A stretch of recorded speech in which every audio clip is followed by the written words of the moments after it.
কি ব্যাপার, কত টাকা ঘুষ দিয়ে চাকরি নিলেন? প্রমাণ দেখান। প্রমাণ না দেখাতে পারলে আপনাকে গ্রেফতার করা হবে। যত সব। স্যার, ও আমার দল নিয়ে বাজে কথা বলছে, ওকে ধরেন। চুপ। চায়ের দোকানে চিনি নিয়ে কথা বলুন, দল নিয়ে না। স্যার, চোর ধরার জন্য যে মেশিন লাগিয়েছিলেন সেটাই চুরি হয়ে গেছে। তোমরা কি মুড়ি খাও? তোমাদের বরখাস্ত করে চোরদের নিয়োগ দেওয়া উচিত। তা আমার ফোনটা টান দিয়ে নিয়ে গেল। স্যার, কি দামি ফোন। থানায় জিডি করে নাকে তেল দিয়ে ঘুমান, যা গেছে তা গেছে। অফিসার, আপনি ডিউটিতে ঘুমাচ্ছেন? চোর এলে কি হবে? চুপ।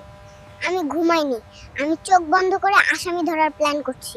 অফিসার, রাতে আমার ঘুম চুরি হয়ে গেছে, ঘুম আসে না। ফেসবুকে গিয়ে ধরুন, ওই আপনার ঘুম কিডন্যাপ করেছে। আমার ডিউটি শেষ। স্যার, এই কোচিং এ ভর্তি করিয়েও ছেলে A+ পেল না। এইটা কি পুলিশের এখতিয়ার? শিক্ষামন্ত্রীর কাছে যান। স্যার, ওকে নকল সহ ধরেছি, এই দেখুন। নকল তো ক্রিয়েটিভ কাজ, আপনারা প্রশ্ন এত কঠিন করেন কেন? এই যে ভাই, হে আপনাকেই বলছি, প্লিজ সাবস্ক্রাইব করে বেল বাটনটা টিপে দিন, ঘুষ লাগবে না। এই, ভাড়া কই? ওঠেন না। আমি পুলিশ, আমার ভাড়া লাগে না, আমি চেক করতে এসেছি। স্যার, আমার মুরগিটা সকাল থেকে পাচ্ছি না, খুঁজে দেন। এইসব ফালতু কেস নিয়ে আসবে না, বড় বড় মার্ডার কেসই পেন্ডিং এ আছে। স্যার, পাশের বাড়িতে জোরে মাইক বাজাচ্ছে, ঘুম নষ্ট তো। আমার ঘুম নষ্ট করলা কেন? যাও, ডিউটিতে ডিস্টার্ব করবে না। স্যার, ও আমার সব কাস্টমার ডেকে নিয়ে যাচ্ছে। সবজি কি সোনা নাকি? যান, দুজনে একদমে বেচুন, নয়তো অ্যারেস্ট করতে বাধ্য হব।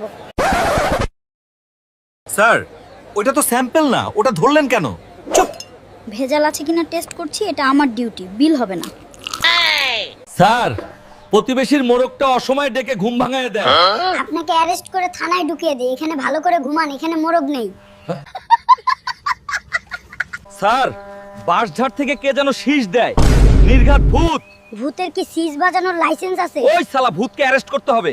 স্যার, আমার গরু ঘাস খায় না, শুধু শুকিয়ে যাচ্ছে। ঘাস খাবে কেন?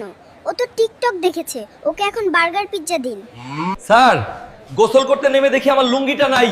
আরে, আপনার লুঙ্গি তো স্বাধীনতা চায়, সে হাওয়া খেতে বেরিয়েছে। স্যার, আমার ছাগলটা খুঁজে পাচ্ছি না। কই গেল? আরে, আপনার ছাগল তো হিমালয়ে গেছে হাওয়া খেতে। ঠান্ডা লাগলে ফিরে আসবে। স্যার, আমার ছাদের টপ থেকে মরিচ গাছটা চুরি হয়ে গেছে। গাছটা কি বিদেশি ছিল? ইন্টারপোলকে জানাই। ভিডিওটি শেষ পর্যন্ত দেখার জন্য ধন্যবাদ। সাবস্ক্রাইব করে ভিডিও বানাতে উৎসাহ দিন।